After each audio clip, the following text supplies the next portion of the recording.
Buenas tardes y bienvenidos a la presentación del libro Historia Empresarial en América Latina, organizado por el Fondo Editorial de la Universidad del Pacífico y la Facultad de Administración de la Universidad de los Andes, Colombia.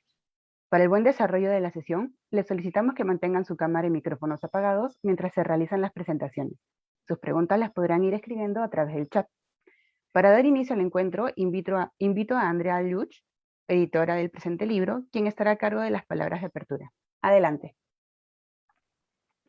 Gracias, buenos días, buenas tardes, muy bienvenidos a este acto de presentación. Como mencionaban recién, mi nombre es Andrea Liuch, soy una de las coeditoras junto a Marcelo Bukeli y Martín Monsalve del libro Historia Empresarial en América Latina, temas, debates y problemas, coeditado por la Universidad del Pacífico, la Universidad de los Andes, y en tal sentido nuestro primer agradecimiento para ambas editoriales y todos sus equipos, en especial a Marilena Romero, y todo el equipo de la Universidad del Pacífico que nos ha apoyado en la impresión y en la preparación de este acto, y también en especial quería agradecer al Comité de Publicaciones de la Facultad de Administración de la Universidad de los Andes, en particular a Piedad Salgado y su director, el profesor Luis Fernando Molina.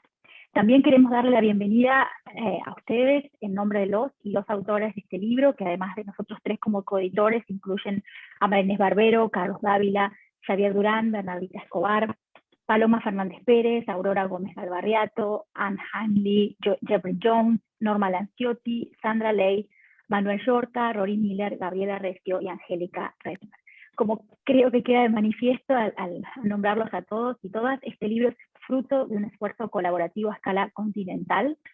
También refleja la concreción de una idea esbozada ya hace muchos años. Ya en el año 2008 empezamos a hablar de la necesidad de contar con un libro de estas características, y nos encontramos incluso primero en Boston y después en Santiago de Chile, en los antecedentes de esta obra, hasta que nos pudimos reencontrar ya en el año 2018, gracias al apoyo de la Vicerrectoría de Investigaciones de la Facultad del Pacífico, en ese entonces a cargo de Cynthia Sanborn, donde pudimos los autores y las autoras encontrarnos y discutir las primeras versiones de este libro que hoy tenemos el placer de lanzar y compartir con ustedes.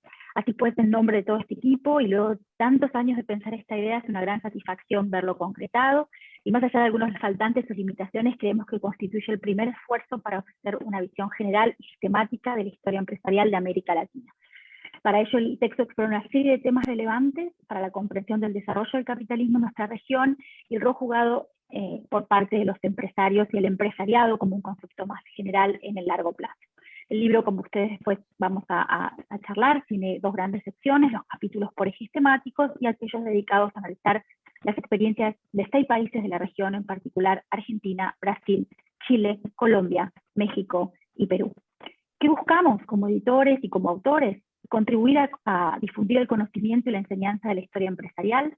Los capítulos han sido escritos de esa forma para que puedan ser leídos, creemos, amigablemente, y para todos aquellos interesados en la problemática de los países de la región sobre la historia empresarial de América Latina en el largo plazo.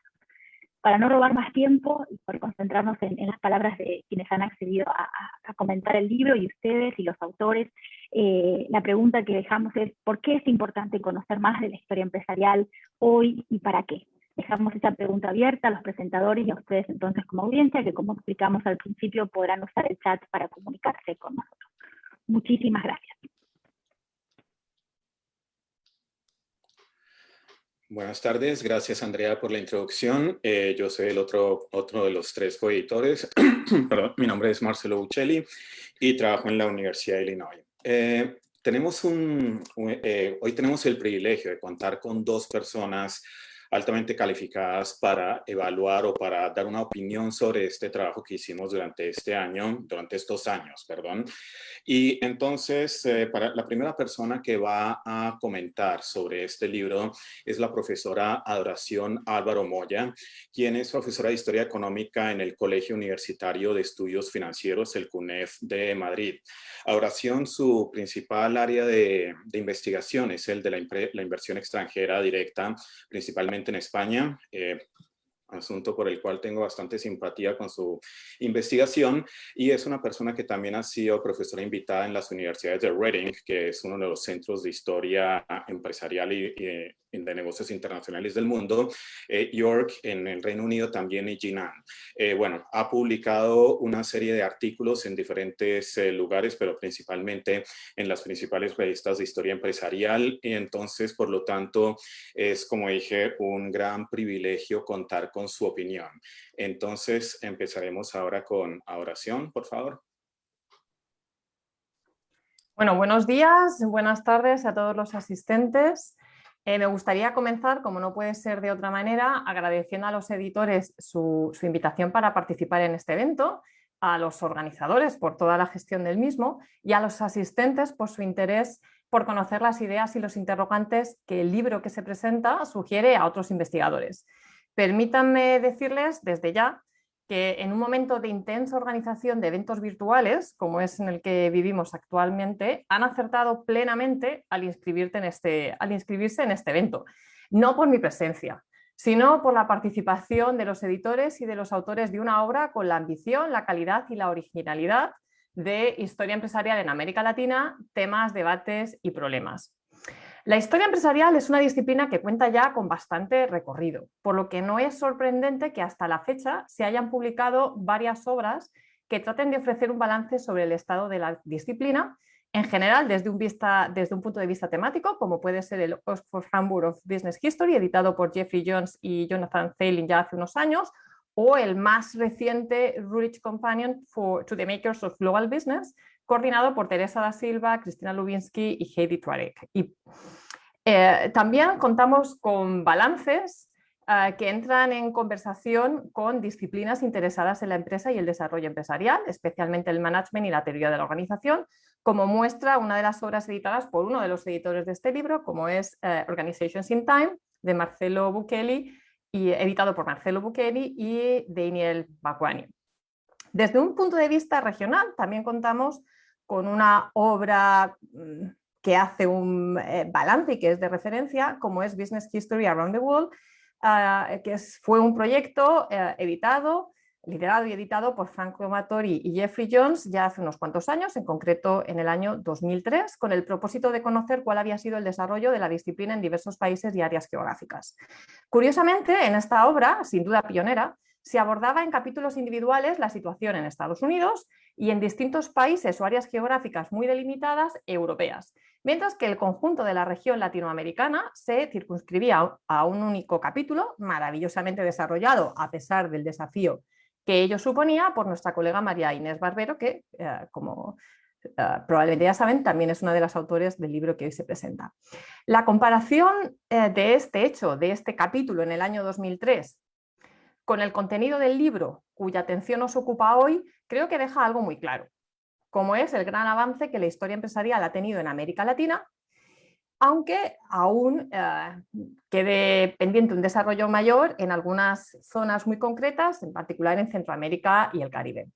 De hecho, no tengo ningún problema en reconocer que los historiadores de la empresa que nos hemos ocupado de otros ámbitos geográficos o que trabajamos fuera de América Latina, observamos con admiración y, por qué no decirlo, envidia, la gran vitalidad de la historia empresarial en esta región y que es palpable por el número creciente de publicaciones, de sesiones de congreso, de redes de colaboración, de tesis doctorales y de centros de investigación especializados en historia empresarial en América Latina.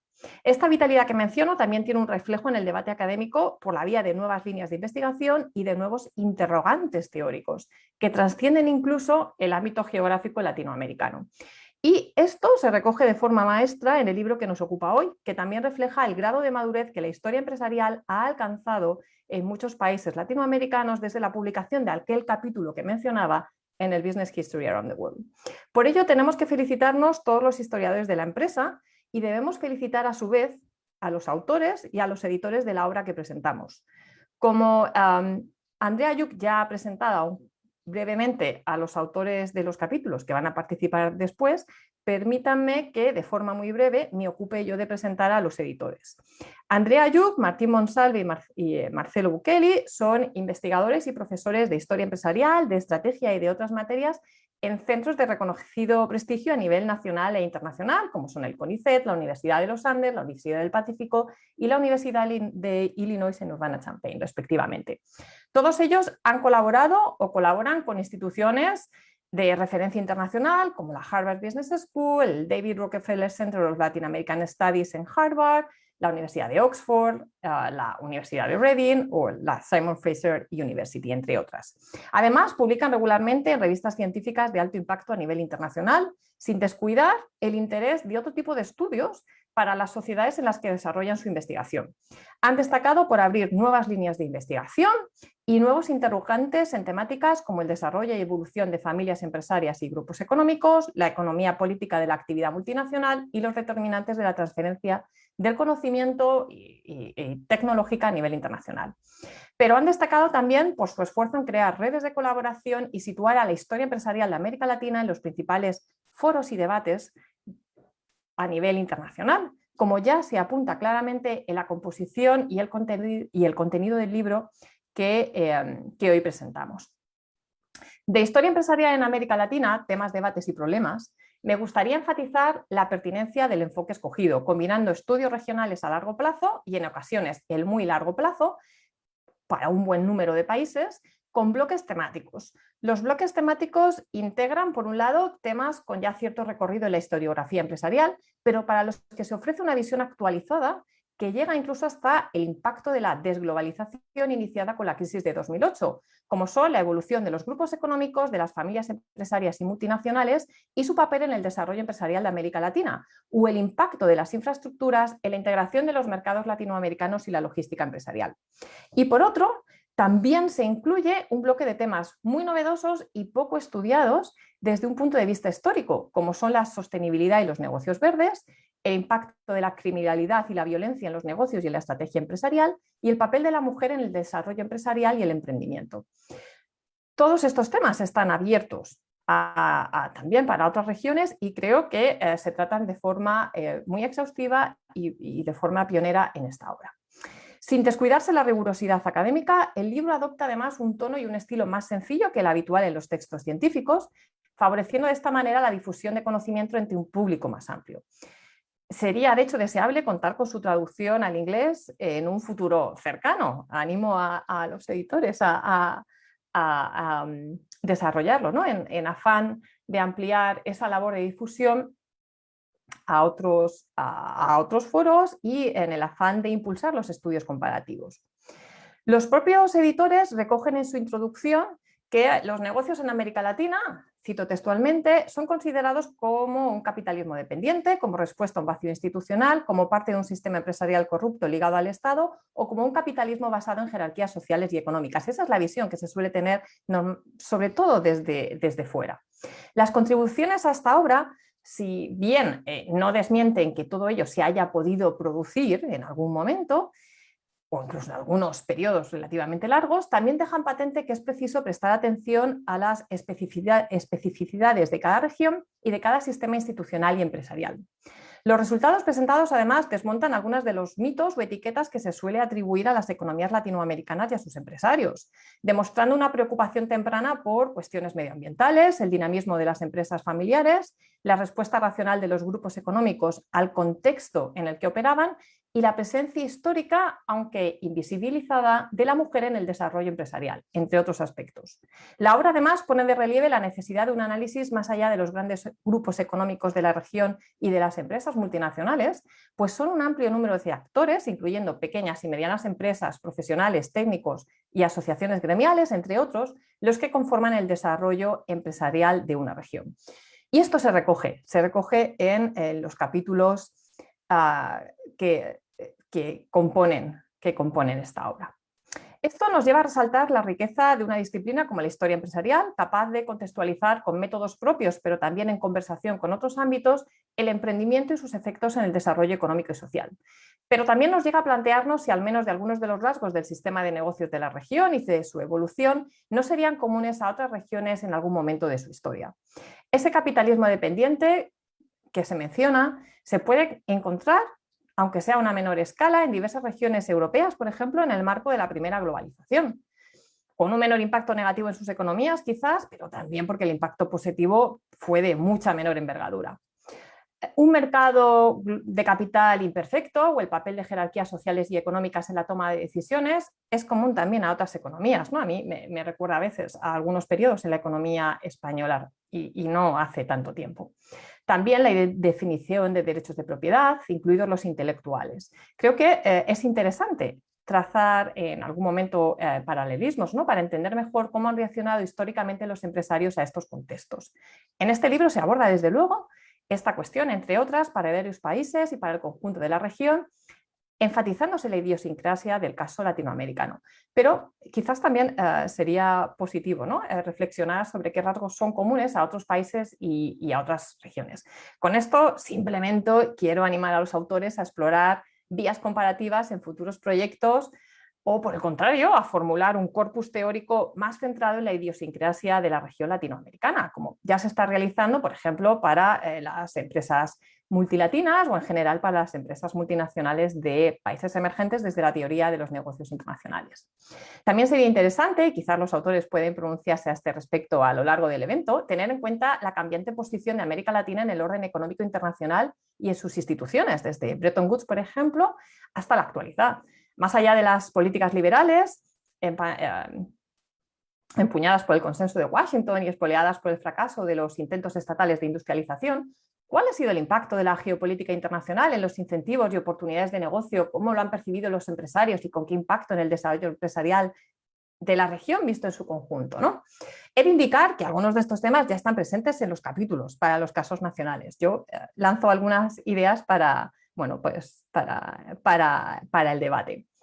Y una última posible línea de discusión que me gustaría mencionar está relacionada con las sinergias entre las economías latinoamericanas que aparecen en los casos nacionales contemplados. Se ha estudiado en detalle, por ejemplo, el efecto de la economía de frontera en el caso de México, con aportaciones de autores pues, como Mario Cerruti, Araceli Almaraz, entre otros, y se recoge asimismo en el capítulo sobre México. Carlos Dávila, en el capítulo sobre Colombia, también detalla la integración de la actividad empresarial y el empresariado colombiano en el espacio caribeño, por ejemplo. En esta línea, ¿qué ejes se podrían destacar respecto a la integración económica interregional, más allá de las infraestructuras, que es uno de los temas que se considera monográficamente? Bien, la verdad es que se podrían subrayar muchos más temas. Sería muy interesante tener espacio para poder entrar más en profundidad en cada uno de los capítulos del libro. Yo animo a todos los asistentes a leerlo porque realmente es muy interesante. Plantea nuevas preguntas y no solo para los investigadores en América Latina, también para los que estamos trabajando en otros ámbitos geográficos. Mis felicitaciones de nuevo a los autores y a los editores por esta historia empresarial en América Latina, temas, debates y problemas. Encantada de estar esta tarde con vosotros. Muchísimas gracias a Oración por esa. Además, yo vine a presentar y terminé presentado por ti de forma sorpresiva. La siguiente persona que va a comentar sobre el libro es Antonio Celia. Antonio es uno de esos raros casos de alguien que tiene un pie en la academia y un pie en el sector privado y realmente sí puede ver desde adentro los dos mundos. Él en este momento es Visiting Professor in Practice en el London School of Economics y bueno, tiene una larga trayectoria en el sector privado. Fue analista de crédito en la Corporación Financiera del Norte, empezó en eso hace tiempo atrás, pero posteriormente fue el llegando a ser gerente general de Promigas en Colombia y promotor de la fundación de Promigas igualmente. Él ha recibido una serie de reconocimientos por parte de sectores académicos y del sector gubernamental.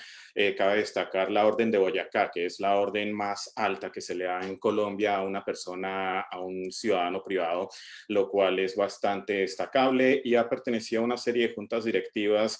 La lista es tal vez muy larga para nombrarla, pero pues básicamente lo que tenemos es alguien que ha estado metido mucho en el sector privado y a la vez nuevamente con una mirada académica durante todo este proceso. Así que por favor, Antonio, muchas gracias, es un privilegio tenerte. Marcelo y amigos, muchísimas gracias. Yo estoy realmente muy complacido de que ustedes me hayan invitado aquí. Estoy muy contento de compartir este espacio y realmente la experiencia de haber leído este libro me ha dejado una gran satisfacción. Yo quiero ante todo felicitarlos por este gran esfuerzo, por muchas razones. Una de ellas es que me parece que hay que celebrar que este libro sea el esfuerzo conjunto de 2 universidades latinoamericanas, que debería ser el ejemplo para un tema del que más adelante me ocuparé, que es la integración de América Latina, que es una deuda pendiente de hace mucho tiempo. Es muy importante escribir estas historias. Falta mucho trabajo por hacer a pesar de los avances que Adoración destacaba en materia de historiografía de la región y la mirada empresarial. Yo veo varias cosas que creo que vale la pena destacar con mucho énfasis. Primero, el lenguaje con el que se aborda el libro es un lenguaje sencillo, simple, cuyas descripciones son muy precisas y muy certeras. Lo otro que encuentro de un enorme valor son unos capítulos transversales temáticos que yo no había visto, por lo menos referidos a los tiempos en los que se refiere casos como sostenibilidad, el tema de la mujer, el tema de la violencia con particular énfasis en México y en Colombia, el tema de las multinacionales y el tema de las familias, y el otro es, se remonta tiempo atrás en todo el tema de infraestructura a partir de la invención de la rueda. Eso me parece que aporta una dosis de originalidad supremamente importante. Yo creo que aquí están, digamos, este recuento es bien interesante porque uno ve, al tiempo que ve unos ciclos parecidos económicos desde finales del siglo XX hasta los tiempos actuales, es decir, Latinoamérica en general exportó commodities con libertad, luego se embarcaron en las teorías que todos adoptamos de desarrollo por sustitución de importaciones, luego vino la crisis de la deuda, de la cual solamente creo que se salvó Colombia, y eso salió bastante magullada. Luego viene el consenso de Washington y la inversión extranjera, luego viene la crisis de 2008 y luego viene ¿qué? Y yo creo que a partir de esto que ustedes, de estos hallazgos y estos recuentos, y esta gran cantidad de información que le facilitan al público, creo que cabe construir unos aprendizajes que nos indiquen ¿y ahora qué? ¿Qué viene ahora? ¿Se puede hablar de un capitalismo latinoamericano?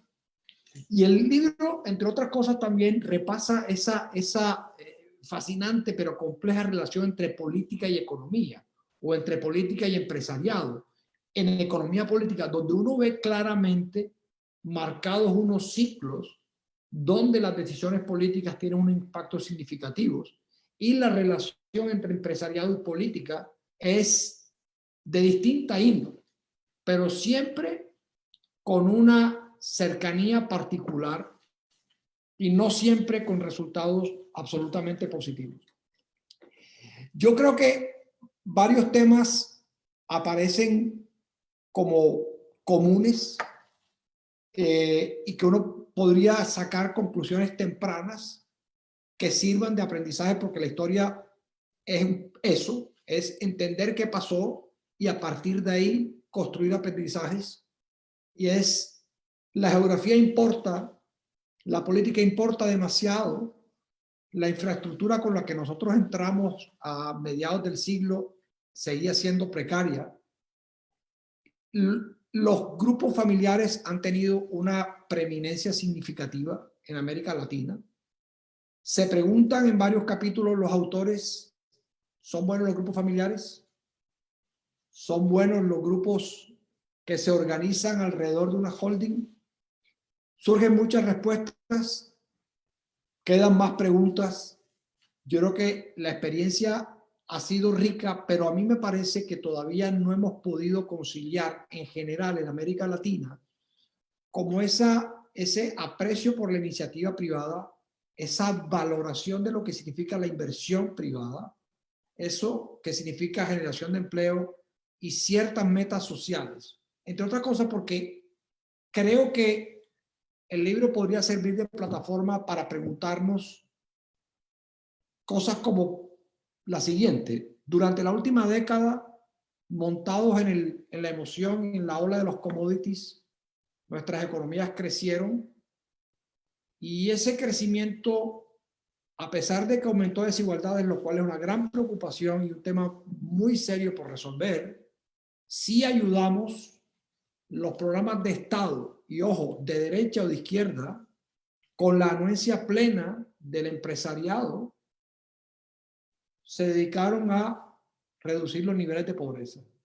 Y los logros fueron significativos. Entonces uno ve en 10 años una reducción de pobreza, pero que resulta que esta pandemia nos echó atrás totalmente. Entonces, ¿qué viene ahora? ¿Hay un nuevo contrato social? Yo creo que sí. ¿Cómo vamos a tejer esas relaciones delicadas pero necesarias entre inversión privada y Estado? La gente pide estados más efectivos, que es otra de las grandes falencias que hemos tenido y que aparece en todos los capítulos del libro. Estados débiles, pero estados débiles desde la independencia. Y en el caso colombiano yo anoto que lo que aquí dicen de una forma muy bien contada en cuanto a la infraestructura y la importancia de los trenes, el caso colombiano, que lamentablemente llegamos al siglo XX quebrados después de la guerra de los 1000 días, el tren nos dejó. Cuando uno mira el libro, y esto es un aporte, uno de los grandes aportes del libro, digamos, los kilómetros de ferrocarril de Colombia frente a otros países, el rezago era enorme, a pesar de que el PIB per cápita era más o menos parecido, pero ya la diferencia empieza a marcarse y hay ciertos países que toman distancia frente al caso colombiano. Otro asunto que me parece de la mayor importancia es la vocación exportadora de América Latina. Con excepciones contadas de procesos de industrialización más o menos exitosos, seguimos siendo exportadores de commodities. No hemos logrado dar la vuelta, a pesar de los golpes que nos hemos dado, que han sido duros, de lograr un sector exportador potente. Las cifras de comercio exterior de América Latina son realmente muy pobres. Colombia ni se diga. Colombia teniendo 2 océanos, las cifras de exportación por habitante y con función del PIB son supremamente bajas. Y lo que observa uno aquí es que este es un tema central para el futuro, porque si nosotros a partir de estas experiencias y las historias empresariales que ustedes cuentan y el rol de los empresarios tan determinante, tenemos que crecer más, ¿cómo lo vamos a hacer? ¿Qué piensan los empresarios de eso? ¿Qué rol juegan ellos en este nuevo contrato social? Las empresas quieren ganar plata, pero sin duda, ese es el motivo principal. Pero, ojo, somos más que eso. Las empresas son organizaciones sociales mucho más complejas que en países con entornos difíciles juegan un papel determinante, juegan un papel diferente. Entonces, la integración de América Latina es una tarea pendiente que, entre otras cosas, no se ha dado por razones ideológicas ante todo. Porque tú puedes pensar políticamente distinto y comerciar con un país porque sabes que es un beneficio para todos. Otro tema que observo y que valdría la pena profundizar en él es el mercado de capitales. Históricamente, a pesar de que ha habido empresas muy poderosas, los mercados de capitales de América Latina están poco desarrollados, lo cual es un problema en cuanto que no se logra profundizar lo que podría llamarse un capitalismo más democrático.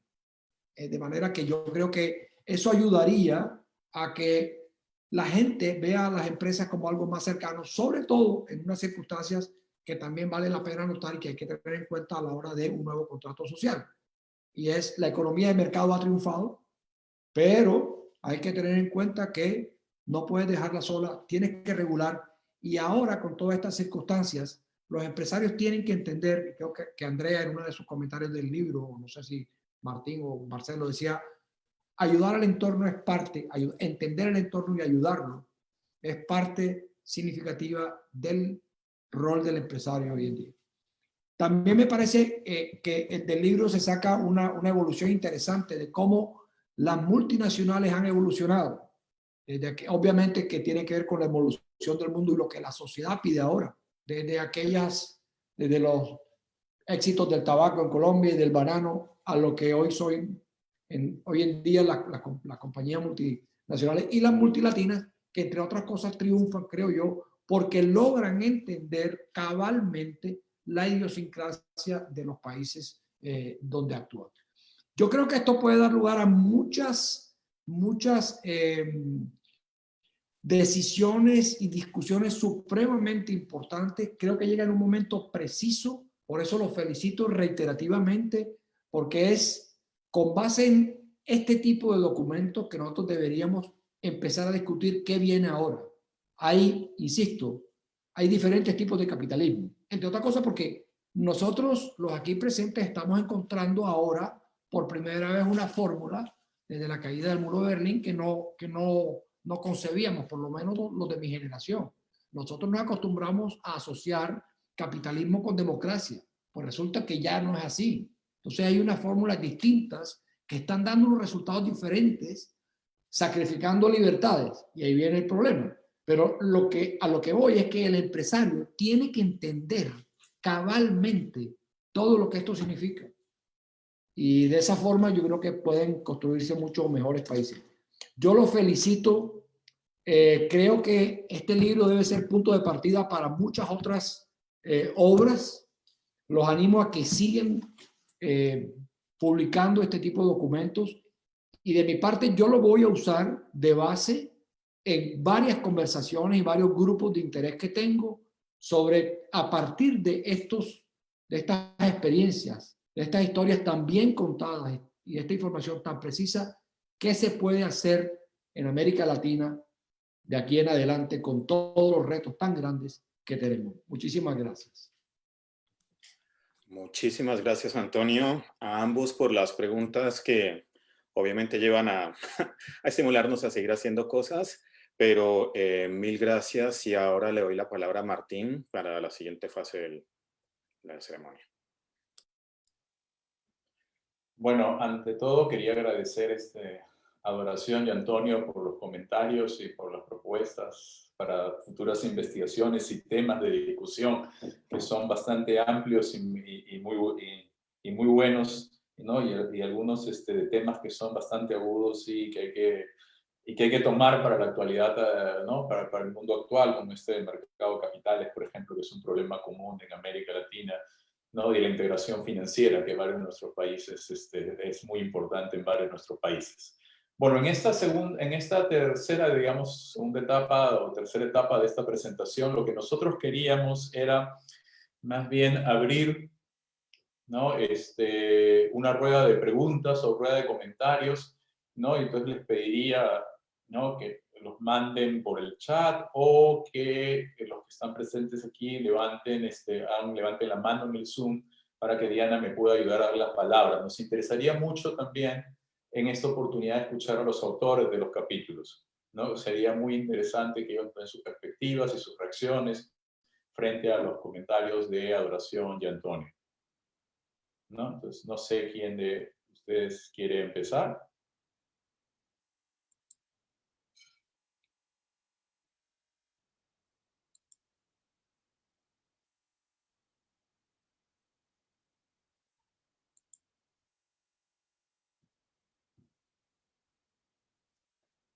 A ver, Paloma. Diana, creo que sí está Paloma. Hola, buenos días o buenas tardes a todos.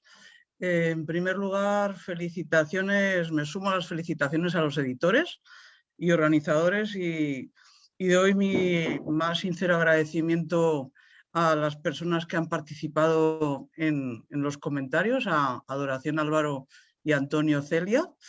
Yo quería hacer una pregunta general que está un poco dirigida en principio a los editores, pero está abierta si alguien quiere participar. Y es hasta qué punto este esfuerzo, ¿por qué ha costado tantos años realizarse? Una de las inquietudes que a mí me produce positivas este esfuerzo es ver que es posible hacer proyectos colaborativos entre investigadores de tan distintos países, de tan distintas culturas universitarias y relativos a tan distintas culturas empresariales. Entonces, lo que parece sorprendente es que hayamos tardado tanto en hacer una primera aproximación colaborativa sobre la historia empresarial en América Latina, y a mí me gustaría preguntar de manera provocadora si ustedes creen que esto va a ser el camino para muchas más iniciativas de colaboración. Y en segundo lugar, ¿por qué creen ustedes que hasta ahora no se había hecho un esfuerzo de colaboración tan bien cohesionado, tan integrado, con una especie de paradigmas comunes compartidos, teóricos, con una serie de preguntas comunes? ¿Por qué hasta ahora no ha sido posible? Y si ustedes creen que a partir de ahora se abre el camino hacia muchas iniciativas, en realidad esto puede ser solo un esfuerzo único y singular, irrepetible. Yo le dejaría ver las respuestas a Andrea, le pasaría una respuesta rápida a Andrea o a Marcelo, pero antes de pasar la respuesta rápida, Paloma, tú fuiste con Andrea uno de los pioneros con este libro de historia, ¿no? De la historia de las grandes familias empresarias. Este fue un momento pionero en este estilo, en ser un libro de este estilo. Bueno, no sé, Marcelo o Andrea, ¿quién? Contesto brevemente, creo que también agradezco a Adoración y a Antonio por sus reflexiones y por estas invitaciones a seguir pensando, y va en línea con lo que señala Paloma. Creo que a veces todos lo sabemos que no es fácil colaborar hasta encontrar el formato, ¿no? El aprendizaje de poder tener puntos comunes, y creo que aquí nos llevó muchos años de discusión. Al principio lo pensamos alrededor de un curso, que son esos primeros antecedentes, y después dijimos no, esta herramienta, y de hecho son varias decisiones que tuvimos, es no presentar ni estudios de caso, ni discusiones historiográficas. Creo que nos llevó tiempo, porque los tiempos mismos de poder incluso pensarnos, un poco lo que nos decía Dori, y también decía Antonio, cómo nos pensamos como América Latina, ¿no? Creo que eso es una tarea pendiente de a veces de no estar mirando modelos foráneos necesariamente, sino ver cómo responden a nuestras propias necesidades. Y creo que eso nos llevó una conversación natural, que me gustaría pensarlo como una conversación que ha sido un proceso de aprendizaje, y ojalá este proceso de aprendizaje nos lleva a diferentes iniciativas. Yo soy una gran convencida del poder del trabajo en equipo, y que solamente una colaboración de esta escala a nivel continental, si bien contamos con tu aporte y con colegas como Jeffrey Jones de Estados Unidos, Rory Miller que está en Inglaterra, son los únicos que nos van a poder permitir avanzar en estas preguntas que tan provocativamente y tan acertadamente nos hacían Antonio y también Adoración, ¿no? No necesariamente entrar por la vía comparativa, pero sí poder respaldarnos. Así que creo que para responder más brevemente, ha sido una cuestión de maduración, y esto nos da una experiencia para seguir reflexionando. Esto espero, por lo menos. Y estas preguntas y los comentarios sin duda nos seguirán acompañando y alentando en este camino. Que no es fácil también, porque no hay tantos incentivos a veces para escribir este tipo de obras, ¿no? Los incentivos en nuestra academia muchas veces van para otro tipo de cuestiones, y realmente eso es más, y por eso también el agradecimiento a todos los autores y las autoras, que ha sido un compromiso que va más allá de nuestros currículums y un compromiso con una causa común. Si pudiera añadir una cosa muy corta, creo que para responder a la pregunta de por qué no lo hicimos antes, un elemento también podría ser el hecho de que ha habido una mayor profesionalización en América Latina en el campo.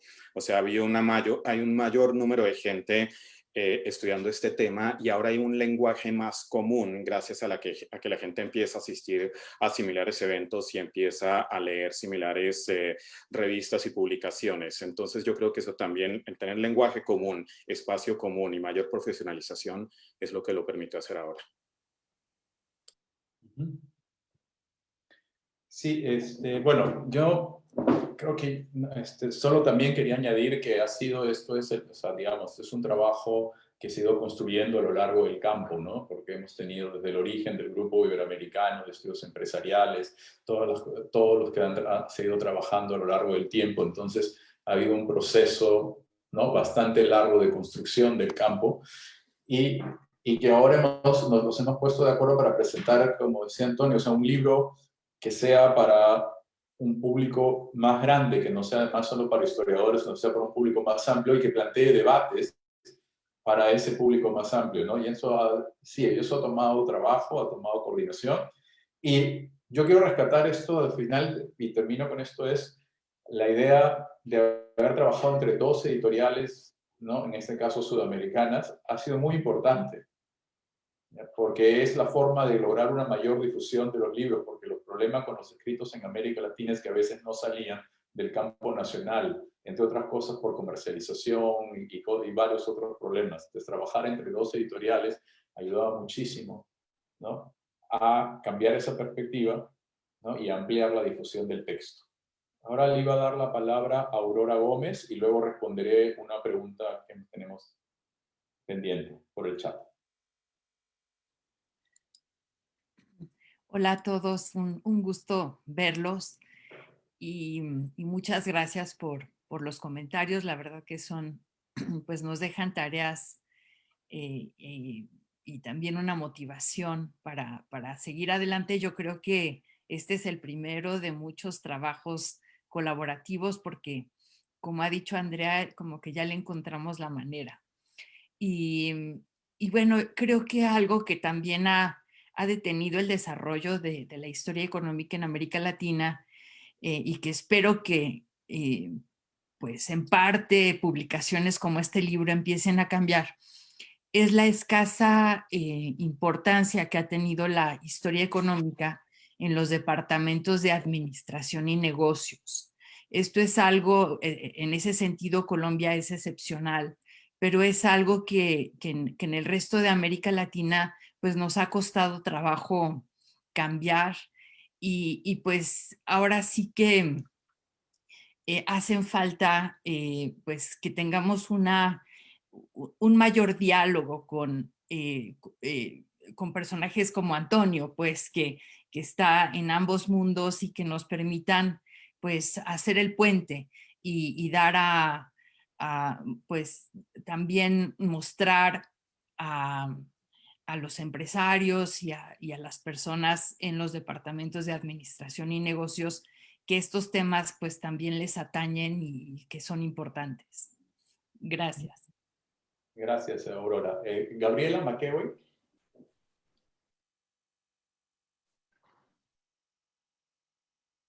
Sí, Gabriela, tienes la palabra.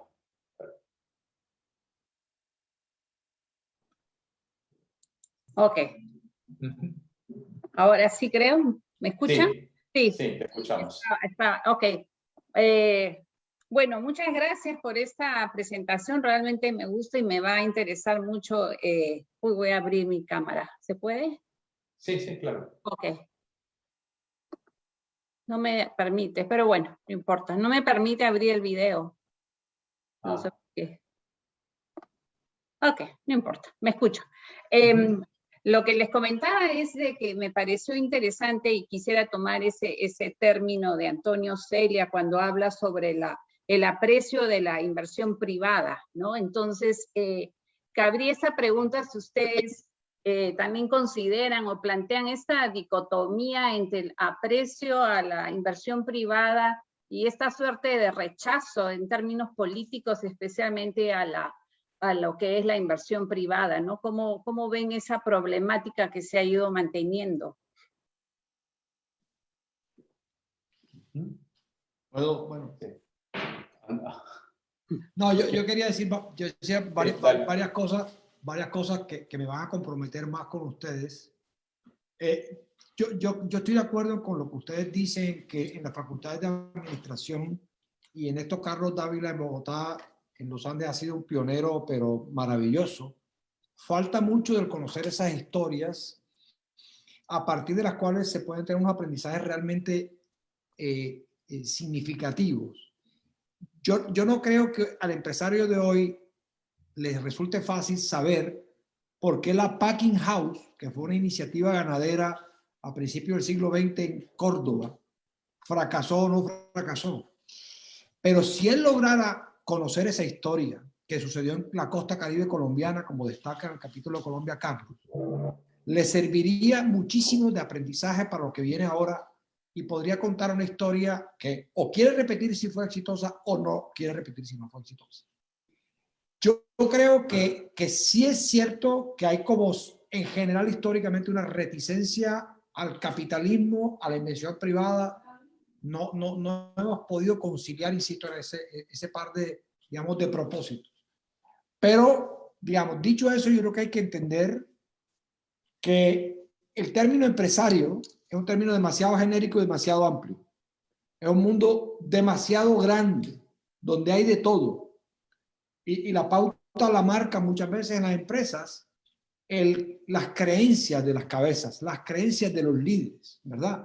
Yo creo que hay un espacio también para investigar, por ejemplo, ahí, qué pasa en los diferentes países frente a la inversión privada, qué tipo de empresario hemos tenido en cuanto a el vínculo del empresariado con la academia, por ejemplo.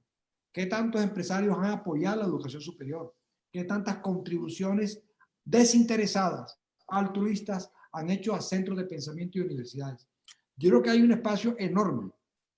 Colombia tiene una tecnocracia realmente muy calificada y unos centros de pensamiento muy buenos, pero nunca son muchos para un debate de ideas dinámico, vibrante y necesario.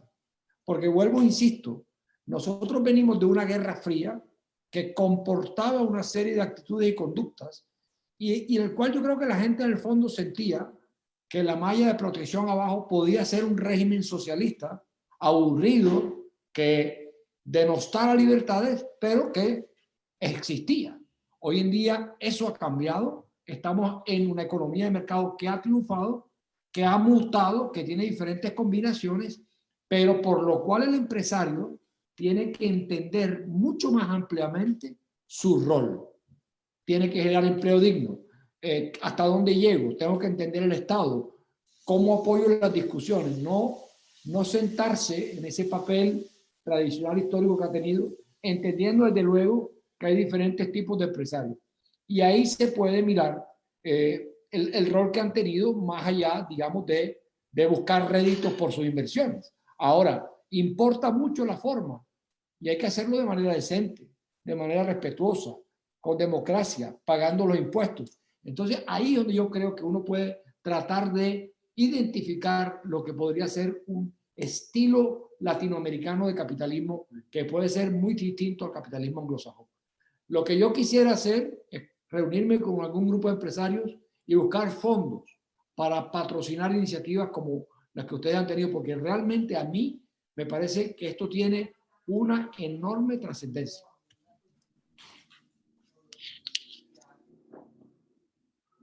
Sí, no sé, ¿hay algún comentario más?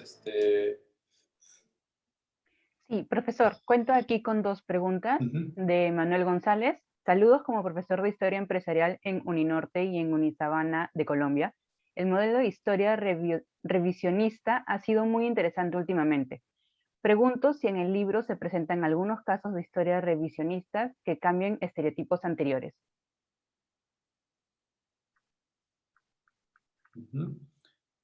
Y creo que había además una pregunta también de Gonzalo Sanabria, pero esta vez de Perú, que tenía que ver con las fuentes, ¿no? ¿Qué tipo de fuentes y de documentación era la que habíamos usado, ¿no?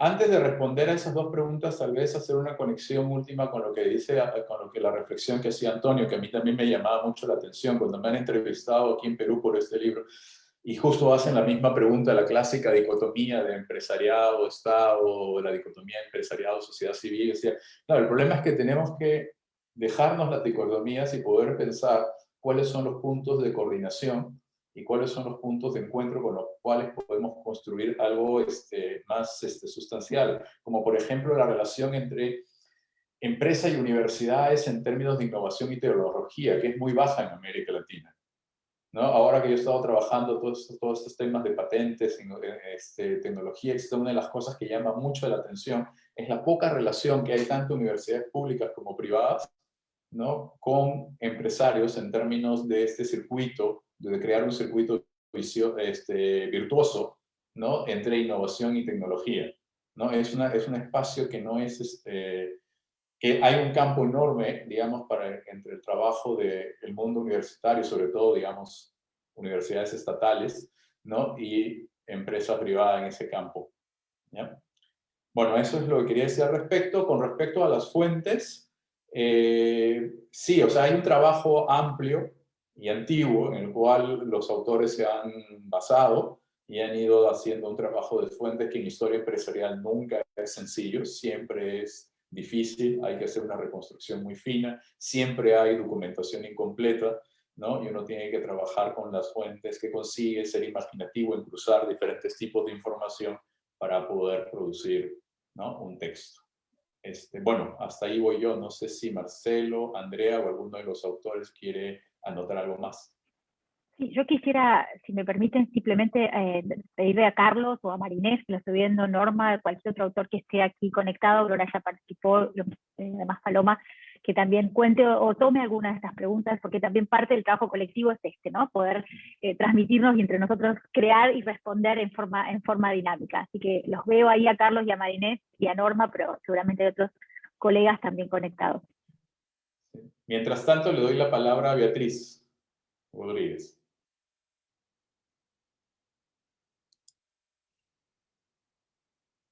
Beatriz.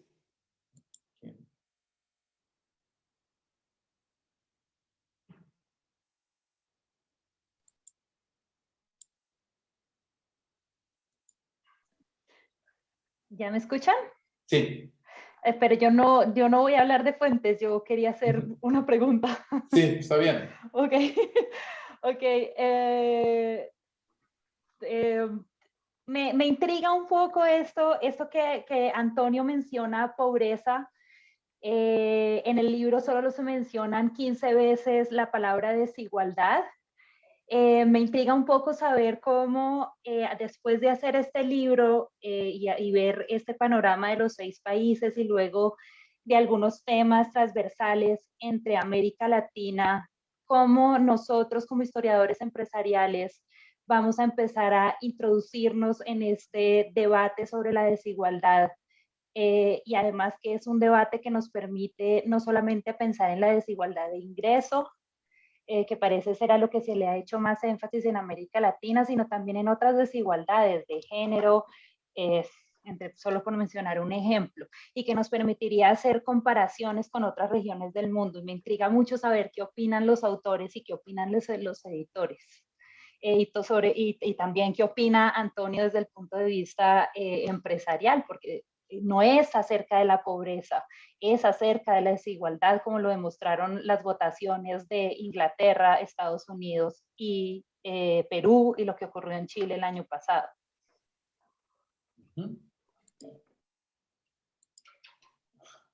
Sí, muy buena pregunta, Beatriz. Entonces, lo que hacemos es juntar las preguntas. Hay otra pregunta también sobre historia revisionista del empresariado. Tenemos la pregunta de Fuentes, tenemos la pregunta de Beatriz. No sé si alguno de los autores quiere tomarla, ¿no? Quiere tomar alguna reflexión sobre esto, ¿no? O el mismo Antonio quiere tomar. Yo podría comentar esto. Es decir, yo creo que ciertamente la desigualdad es un tema, digamos, que se ha visto mucho más enfatizado, Beatriz, por los últimos 20 años, lo que ha pasado. Sí, el mundo ha crecido, yo creo que es mejor que hace 40 años, también creo que Colombia lo es, pero ciertamente las desigualdades se han exacerbado y son las de ingreso a las que más se refieren, porque no las hemos logrado cerrar, y eso sí me parece que es una grave falla donde todos tenemos que ver, y los empresarios juegan un rol determinante, porque una de las fórmulas, de las pocas, para reducir desigualdad de ingresos es la política fiscal. Y ahí los empresarios suelen armar todos sus tinglados para defender sus intereses. Es un problema. Y el otro es el gasto social. Hay un documento del BID muy bueno sobre el desperdicio de gasto social en América Latina, que lo calcula en $400 billones. Y ahí, digamos, los enemigos de esa buena focalización son el clientelismo y todo eso que tú conoces. La pregunta en términos y aquí me pongo como la visión de empresario es, en general, digamos, Chile, Brasil y Colombia tienen Gini superiores a 0.50. Eso es muy grave. ¿Cuánto realmente se puede reducir en los próximos 20 años? Yo soy muy partidario de metas. Entre otras cosas, el primer síntoma de que el Estado quiere ser efectivo. Me voy a poner la meta de reducir, estoy poniendo un ejemplo, el Gini de Colombia de 0.5 a 0.38. ¿Lo puedo hacer? Sí lo puedo hacer. Sin duda que lo puedo hacer. Pero voy un poco más atrás. Y aquí es donde a mí mi preocupación central radica en que todavía estamos rezagadísimos en dar igualdad de oportunidades. Yo le he dedicado mucho tiempo al tema de educación. Y ahí es donde hay un problema, pero que cada vez se agrava más. No tienes idea las cifras que han salido en toda Latinoamérica con los rezagos de entre los colegios públicos y los privados, entre rurales y urbanos con esto que ha pasado. Es gigantesco. Nosotros, en general, en América Latina, salvo muy pocas excepciones, no le estamos dando educación de calidad a todas nuestras niñas y nuestros niños. Ahí empieza un problema. Ahora, ¿la igualdad de ingresos es posible? Realmente no es posible, pero sí tienes que reducirla. ¿Lo puedes hacer? Sí lo puedes lograr. Pero yo creo que importa mucho la pobreza, porque es que una desigualdad a partir de una pobreza del 50%, que es lo que vamos a tener en Colombia, es distinto a partir de una pobreza mucho más baja, donde la gente tiene al menos lo que llamaba Norberto Bobbio un mínimo civilizatorio. Y ahí viene el antídoto principal, demostradamente, además de las ayudas que se dan, familias en acción y tal y cual, tiene que ver con el crecimiento económico. Latinoamérica derrotó pobreza en los últimos 15 años porque creció la economía por cuenta de commodities y por las ayudas. Entonces, esos temas son temas centrales y qué bueno que ustedes, los historiadores empresariales y económicos, se ocupen con nosotros de llegar a puntos de acuerdo sobre estos asuntos tan determinantes. Muchas gracias, Antonio, por el comentario. Entonces, quería ver, aquí está, darle la palabra a Marinés. Justo acaba de pedirla. Gracias, Marinés. El micrófono es tuyo. Todos te escuchamos. Ahí va. No, estoy con el celular porque justo se me trabó la computadora cuando estaba empezando este evento. Bueno, tomo un poco la... A ver, recojo el guante que recién nos envió Andrea, ¿no? Yo creo que más allá de mis felicitaciones a los editores del libro, a todos los coautores, bueno, me excluyo, ¿no? Pero todos mis colegas que también escribieron, se me resultó muy interesante en este evento los temas a los cuales fue derivando, tal vez gracias a la presencia de Antonio, que nos saca un poco de la torre de marfil del mundo académico y nos lleva a muchos problemas muy concretos, ¿no?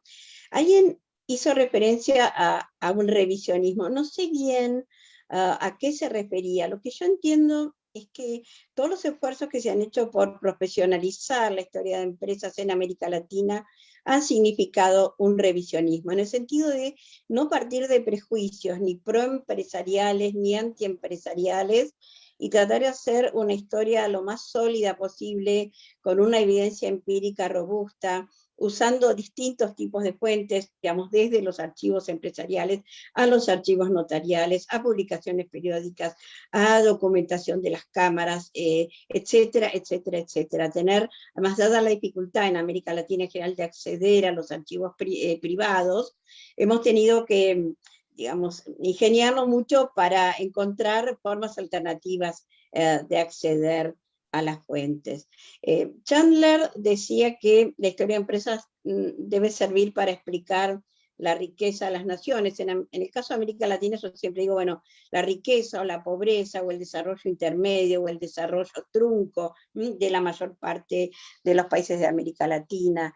¿Cuál es el rol de las empresas y los empresarios? Porque cuando empiezan las preguntas acerca de los empresarios en América Latina en sede académica, a partir fundamentalmente de investigaciones de CEPAL en los años 50, 60, la pregunta era, bueno, ¿cuenta América Latina con empresarios capaces de liderar un proceso de desarrollo? Estábamos ahí en plena sustitución de importaciones, los estudios sobre los industriales eran muy fuertes. ¿Qué pasó? ¿Por qué no funcionó? ¿Qué rol tuvieron los empresarios en ese problema? ¿Es solo el contexto, como diría Baumol, contextos que son más favorables a la inversión y a la actividad privada, y contextos menos de favor? ¿Cómo se construyen esos contextos? Son construcciones colectivas. Por supuesto está la clase política, por supuesto están los sindicatos, están otras organizaciones, y en América Latina, por ejemplo, las Fuerzas Armadas, también los empresarios. Bueno, yo creo que esas son grandes preguntas que tenemos que ir contestando ahora desde otro lugar, porque se empezaron a hacer cuando prácticamente no teníamos evidencias empíricas. Hoy tenemos mucho publicado, mucho estudiado, mucho investigado. Este libro es en gran medida un reflejo de eso. Y entonces me parece súper interesante que nosotros como historiadores partamos ahora de estas preguntas, ¿no? O sea, ¿por qué hay en América Latina una cierta desconfianza, por lo menos hacia el sector empresarial y el sector privado en general, ¿no? Y sobre todo desde ciertos ámbitos académicos, algunas universidades, otras no, donde se da lo opuesto, donde hay una interacción muy fuerte con el sector privado. ¿Cómo repensar toda la problemática de la historia de empresas en América Latina a partir de los problemas del desarrollo, el desarrollo trunco, de los problemas de pobreza, desigualdad, que son todos nuestros problemas más serios, ¿no? Y ahí lo último que digo, para no extenderme tanto, me parece clave tener un diálogo muy fecundo, muy continuo con los empresarios, escucharlos y que también nos escuchen, y a partir de ahí entonces poder pensar juntos cómo ir resolviendo desde el lugar de cada uno, el nuestro es más modesto, estos problemas seculares de América Latina. Muchas gracias, Marinés. Y yo creo que has hecho el cierre perfecto de esta presentación. Y quiero agradecerle mucho a Adoración, a Antonio por su participación, ¿no? Paloma, Marinés, a todos los que, a Aurora, ¿no? A Gabriela, a todos los que han participado y comentado, también a Marcelo y a Andrea, ¿no? Y todas nuestras conversaciones de ida y vuelta para hacer este libro posible, ¿no? Ayer estuve viendo mi Dropbox y vi toda la historia del libro y podía, ¿no?, reconstruirse de manera simpática también, como hemos hecho todo este libro. Bueno, y me quedo con varias preguntas que han sido muy buenas, ¿no? Esta idea de la relación de los empresarios y el capitalismo americano con la geopolítica de Adoración, la idea de la relación entre política y empresa que planteó Antonio, lo del mercado de capitales, al cual yo añadiría la inclusión financiera, que es un tema básico en la región para que puedan surgir más empresas. Entonces es un libro una presentación que ha generado bastante preguntas, que es exactamente lo que queríamos, y que ha dejado temas para posibles colaboraciones futuras en este estilo entre universidades de la región. Entonces, ya no tengo más que decirle que muchas gracias a todos ustedes por habernos escuchado, por haber estado con nosotros. Gracias al Fondo Editorial de la Universidad de los Andes y la Facultad de Administración por todo su esfuerzo en publicar esto. También al Fondo Editorial de la Universidad del Pacífico, ¿ya? Y le pido a Piedad que ponga el link por el cual se puede conseguir también el libro en la Universidad de los Andes.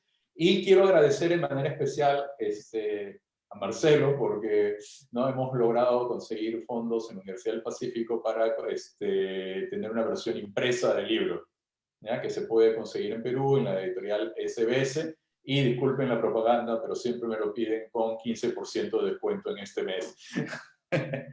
Ya, dado ya, el 15% de descuento, dado que es el lanzamiento. ¿Ya? Así que luego de esta bochornosa propaganda, yo me despido. Y digna de un empresario. Sí. Y le doy las gracias a todos por su participación. Muchas gracias. Un aplauso para los editores y los autores.